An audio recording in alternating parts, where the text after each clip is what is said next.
everything we learned from Newcastle United 3, Liverpool 3. That was a crazy game of football, and Liverpool looked so impressive in the second half. Newcastle nick it with a rare Kelleher mistake, probably the worst performance he's had since Alisson's injury.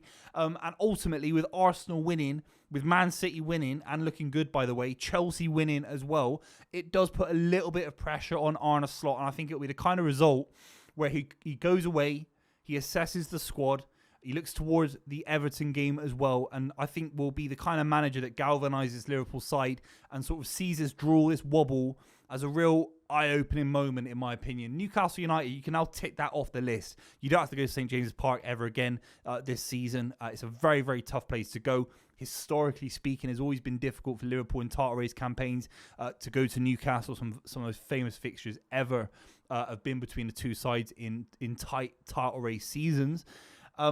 But you feel that Liverpool really should have won the game 3-2. We're going to talk about all the goals, everything we learned. Make sure you subscribe to the channel if you're new as well. I'd really appreciate that.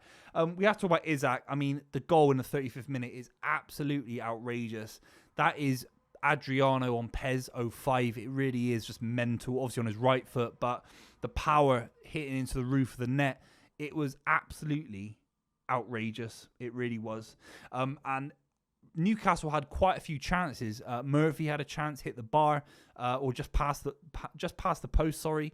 And Newcastle looked very, very lively. They put some of their poor results recently behind them. They've looked very, very good in this game. They did, and they put Liverpool under massive, massive pressure. The big one for me is that Newcastle's midfield were able to get touch tight to Liverpool. They won the ball high at points, and when they had the ball, Newcastle, they were able to play it around Liverpool's midfield quite easily, in my opinion. That certainly happened for the Anthony Gordon goal. But let's just talk about the Curtis Jones equaliser. Obviously, 50 minutes in the second half. Salah, yet again, anything good for Liverpool at the moment is going through Mohamed Salah. That's an obvious thing to say, but it happens every single week like clockwork. It's absolutely ridiculous. He plays a little inverted ball back into Curtis Jones, who hits it into the roof of the net. It was a great game of football. Some great goals in this match. It was a beautiful, beautiful game of football. It really was. And Curtis Jones scores a beautiful, beautiful goal. I think he's been outrageous this season, Curtis Jones. And he gets Liverpool back in it. Anthony Gordon, only 10 minutes later, gets this beautiful little pass into... Bruno plays it into Isak. Isak then lays it onto Gordon, who twists and turns the Liverpool defence inside and out.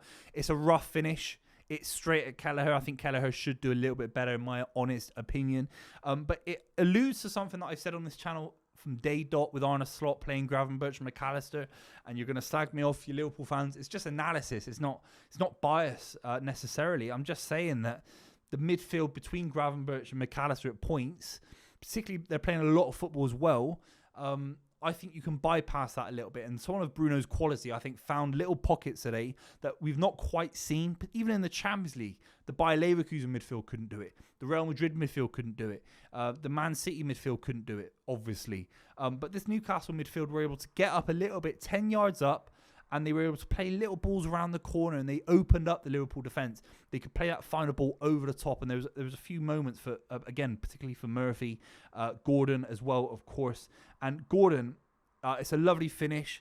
Obviously, has big rivalry with Liverpool for obvious reasons.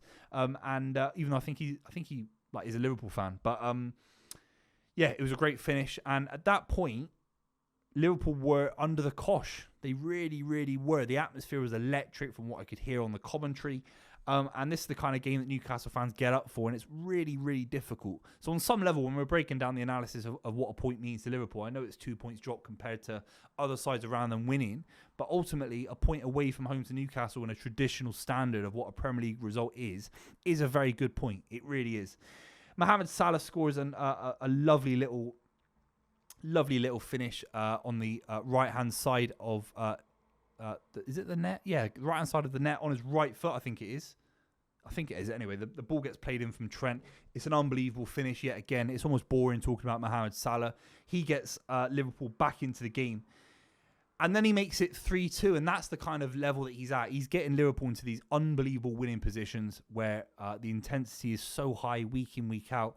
He's doing it individually. When he receives the ball and he turns on the half, it's a half turn, little finish, bottom of the net, bang. It's an unbelievable goal. to make it 3-2 to Liverpool. The quality of his finishing, the quality of his link-up play is out of this world. He's the best player by a country mile on this planet at the moment. He really is.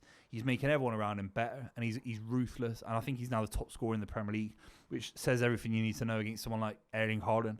And there's a world where Erling Haaland doesn't actually get that achievement this season, which is crazy for me to say that, because Mohamed Salah could end up with another 31, 32, 33 goal season, and Haaland scored about 30 last season.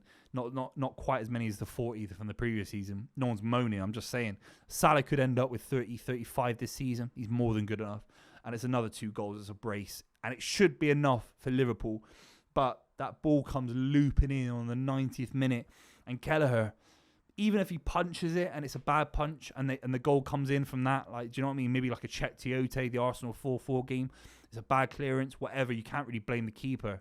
But when the keeper misses it, and actually, even an amateur, someone who's sat in an armchair, can see the angle of the ball. There's too much pitch. If it's going right over the net, I get why you leave it. You can't score from that position. But it's almost basic keeping. The angle coming in from the ball is always going to have an opportunity if someone can get there last minute to whip it back in.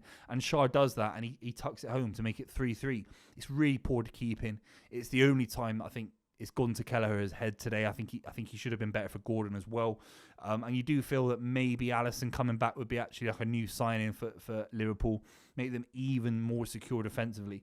And let's be completely real, they have been.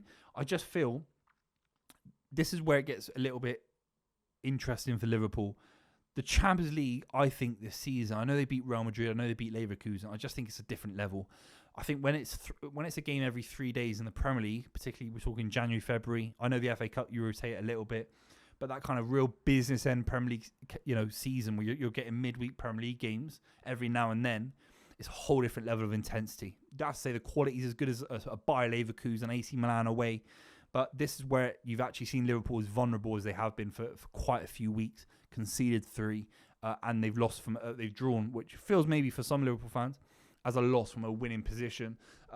And they've allowed a little bit of daylight to come in between Arsenal, Man City, Chelsea as well, or at least eliminate that daylight. So it's not the perfect result. It certainly isn't. I still think this Liverpool midfield will need a bit of rotation. I still think you can't have McAllister and Gravenberch playing every single game of this season. You just don't really know who can come in. I think maybe Curtis Jones can come in. Harvey Elliott will be a big replacement. I think you can get Harvey Elliott high at the pitch, bring in Curtis Jones, and rotate Curtis Jones, Gravenberch, McAllister. It was a little bit leggy at points, I noticed. It was a touch leggy. Darwin Núñez didn't quite work for me. I think he ultimately, for someone of the price tag, he's getting in positions. He has to have scored a brace today. And then it's 5-3 Liverpool. It's a messy game, but you win 3 points. But ultimately, he missed 2 or 3 big chances, like embarrassingly bad. One that goes about 25 miles wide of the net on the half turn. He scuffs it, and you just think it will be very frustrating to Arne Slot, and it will be very frustrating to other Liverpool players, because it's not a joke anymore. They're not in a top 4 race like they were a couple of years ago when he first came in, or they were kind of fighting for top 4 and the season was over early. They're going for major honours this season, and if there's any major injuries, if Jota doesn't come back fully fit, if Gakpo picks up something as well, Diaz has to play, and Núñez is playing more and more football, it's going to be a bit of an issue. I think he's that wasteful, in my opinion, and it will actually make Liverpool suffer. They should have probably won the game today, because the Liverpool chances they gave to Núñez weren't put away. So there we have it. You have to let me know what you think in the comments down below. All out, a very, very good game of football. That's all you can say sometimes. It's not always going to be 1-0 Liverpool, 1-0 City, 2-0 Arsenal, even though it was against Man United. Sometimes these 3-3 draws, just you have to tick it off and just sort of, I just think in the Premier League title race, it's not going to be easy going to St. James's Park. They were fantastic at points as well today. If you made it this far, make sure you subscribe to the channel. We'd really appreciate it. I'll see you very, very soon.